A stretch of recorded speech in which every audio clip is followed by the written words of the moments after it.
interesting episode of Parichay, that is an interview series hosted on the channel Vyashadasan of Fakir Mohan University.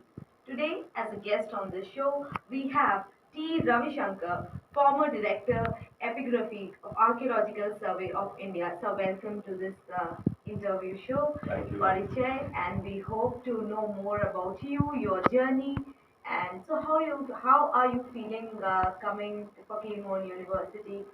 I would like to start this interview by asking this. I'm extremely delighted to be here because in the last couple of months, lot of workshops are going on here and there in different universities and different departments. But I have a unique experience here, especially the commitment the faculties have shown and the Honorable Vice Chancellor, who is very keenly interested to promote epigraphical and paleographical studies, is something very rare when in my all interactions, and that is a very unique experience.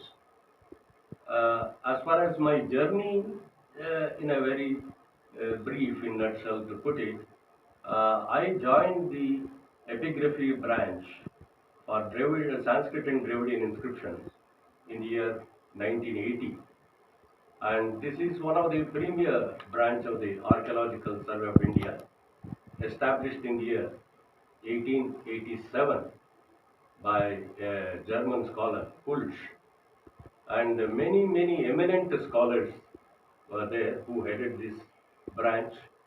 And I feel it extremely fortunate enough to join the branch, and in fact to say, after my post-graduation from the Mysore University, from archaeology department, ancient history and archaeology, I thought it's an extension of my academic career because the moment I joined our service, I saw it was agog with activities where so many epigraphists, very well known epigraphists like K.G. Krishnan, Dr. K.V. Ramesh, to name a few, all were completely, totally devoted either in deciphering, transcribing, interacting with many academicians. I was extremely lucky, but I didn't know much about epigraphy before joining. In fact, after a few months, after joining this department, I came to know the richness. What you have to do, how epigraphy as a primary source to reconstruct our part, it has a very major role. That too, India is very rich in epigraphy. Hundreds and thousands of inscriptions have been found. Still, many more are to come, written in various scripts. It's like diversity. Perhaps this only India can offer such a unique opportunity for the scholars who work. And our predecessors have done extensive work. Their painstaking explorations and excavate whatever the epigraphical explorations they conducted, they brought many hundreds and thousands of inscriptions critically edited, and I owe my what I am today to Dr. K.V. Ramesh, one of the doyens in field of epigraphy, who groomed and created a lot of opportunity to grow me. In fact, I have to remember one of the officers, Dr. Madhavan Katti, who gave me an opportunity. All the beginning came in the year 1995 when I started teaching in the Institute of Archaeology. That's the beginning. But over the period, even now I am connected with the Institute of Archaeology of Delhi, and I could conduct number of workshops. Nearly have completed four and a half decades in the field of epigraphy as an officer, and now more actively involved in teaching and promoting epigraphical studies throughout India. That's my ambition. So when you joined this epigraphy, when you started your service, you were just 25 years old. And what inspired you to take up epigraphy? Were there people in the family who were into epigraphy? Were there some inspirations in your teachers, or how did you take up this branch? No, absolutely, I didn't know about the subject at all. Okay. It's a government service. Yeah. Those were the days you were looking for some appointment, Okay. and I didn't have any idea. Only after the joining, Mhm. Perhaps after 6 months after joining, Mhm. when I started reading Mhm. books Mhm. and when I took my first initial Mhm. epigraphical exploration, I Mhm. could understand the richness. Okay. Earlier, I didn't know anything, Mhm. but it's only after joining I came to know. I didn't have any passion earlier, Mhm. or just I joined the branch. Mhm. Later only I could realize the great importance of the subject and the branch. Okay, and then you have play a very important role in deciphering the Sanskrit inscriptions and the early coins, and a lot of work you have put into it. So just tell our audience a little bit about that, because we would like them to know. We would want them to know about this aspect of your work also. Yeah. This, as an epigraphical assistant, I joined a Sanskrit section, which kept open. I could that enabled me to travel extensively north, right from Kashmir up to the Madhya Pradesh and all. Uh, but my primary interest was always taking tour to Gujarat and Rajasthan, Okay. where I most of my career I did extensive survey of epigraphical this one. So the early Brahmi inscriptions also I could notice, you know, uh, Brahmi and Kharoshti. They Mhm. are the two major scripts, Mhm. and subsequently we could get many Brahmi derivatives Okay. and belonging to different periods like Ashokan, Shunga, Kushan, Kshatrapa, Mhm. Gupta, many more, Mhm. and in its derivatives to name some Siddhamatrika, and its derivative further, Proto-Bengali, Okay. Sharada script, and early Nagari. So, in my entire length of service, of course, I have come across various inscriptions written in various scripts and languages. I have tried to document it, reported in the annual report, and contributed articles also on different this one. Mhm. Yes, I for some time held the post of numismatist, Yeah. deputy superintendent for epigraphies for numismatics. Mhm. That was the only one post in the entire airside. Okay. That's where I could go to the customs in Delhi to examine many coins. Mhm. And as you know, in the course of excavation, Mhm. I keep telling students also Mhm. how the knowledge of calligraphy or epigraphy is so essential Mhm. because we get lot of written material. True. Maybe the coins where your knowledge of calligraphy comes to hand to decipher coins, and on potsherds where we have inscriptions and seals and sealings, many copper plates, and many inscriptions maybe on pedestals like that. So I could take part in many of the excavated sites to examine in situ whatever I could give, and later on make a detailed survey. So this is I have come across very description written in Sanskrit and local dialects and all. So you are also there in Rajodi while the excavation was. Yes, Yeah. yes, Okay.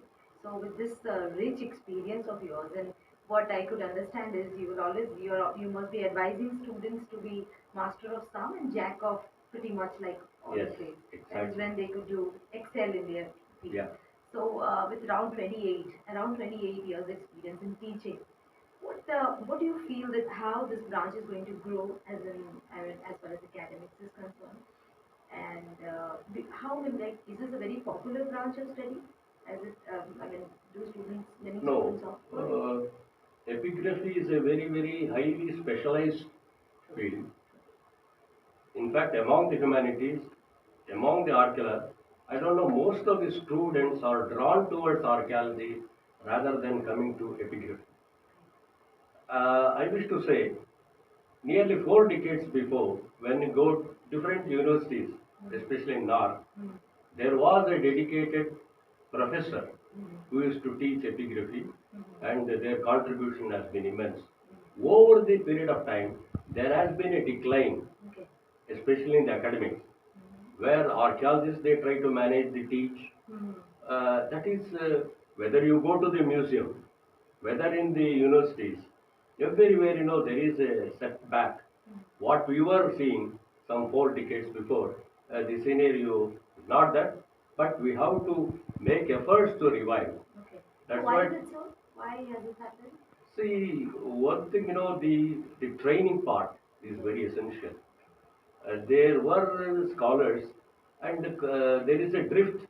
I don't know, a shift there from other fields to archaeology. Mhm. Yes, like archaeology, epigraphy also equally important. They go hand in hand. Mhm. That we have forgotten it. Mhm. We can't see in isolation archaeology and epigraphy, Mhm. but more thrust is on epigraphy. I mean archaeology. Archaeology. Like everyone speaks of Harappan. Uh-huh. Are there not other areas where they can do something? True. Each student, when I see, we want to do this. Mhm. That is there. But are we not to do this? Yesterday also I was mentioning, we have enough done for the political history. There is a lot we have to do. Each state used to. That's what yesterday my talk was on the epigraphical heritage of Odisha. Odisha. So each state, not only each unit we have to see, bring out the richness, especially the cultural aspects, Mhm. whether it may be for the society, for the economic condition, religious, philosophy, whatever, whatnot. So epigraphy, my predecessor used to say, like, Bhadotristam Jagat Sarvam. Bada has touched every aspect in his literary work, like Shasanotristam Jagat Sarvam. There is no aspect that epigraphy has not done. Everything under sun and moon we find. You look for a source, you will find lot of epigraphs. For example, perfumery is a very small, but some scholars were working on that, and you could find diverse material. Just I am citing one example. Like that, you think anything, you look for epigraphs. You have plenty of material. We have to enrich. The saddening part is the epigraphy is not getting the due attention it deserves. So all of have to make a collective effort. Various universities has to emulate what our the department here, the Fakir Mohan University has been doing, and they have to pick up a lesson to promote epigraphical studies. Okay. Yes, sir, I really agree to that, that multiple, I mean, efforts should come in promoting epigraphy. And then, like what you said, that Odisha has a very rich culture, tribal culture specifically, so much of indigenous, cultural traditions, and epigraphy, I'm sure, is has a immense role to play in like documenting and bringing those things out. So, how do you feel like, as you said this, that our vice chancellor said, and everyone knows it, that he has been very supportive towards creative, creative ideas and new courses and new avenues have opened up for students and academicians in this institution just because of his patronage and support. So, what is the one message you would like to give to the students of this university? Given so much of support from the vice chancellor that we have out here. Yes, as I told, you are all extremely lucky to have such honorable vice chancellor. Uh, the equal attention. Sometimes, the shift goes on science and technology and here is the background which they come from. But I think, he has been viewing whether it humanities, social science, sports. So all, he has been taking a overall holistic view and they have to be promoted the manner it is required. So in that way, I am extremely delighted, he could give an invitation here, and I think the days to come, we have very young scholars, the faculty members. They do a lot to promote.